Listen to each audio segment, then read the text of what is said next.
baby-proofing series. It covers a few techniques to make your living areas safer for small children. Falls and collisions are a big danger for small children in living rooms.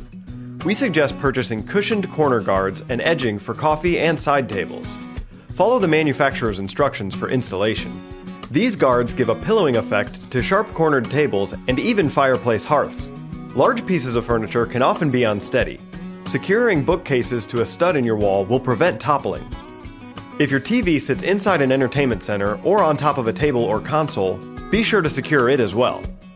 Also, keep in mind what is on your lower shelves. Assume that if your child can reach for it, they will.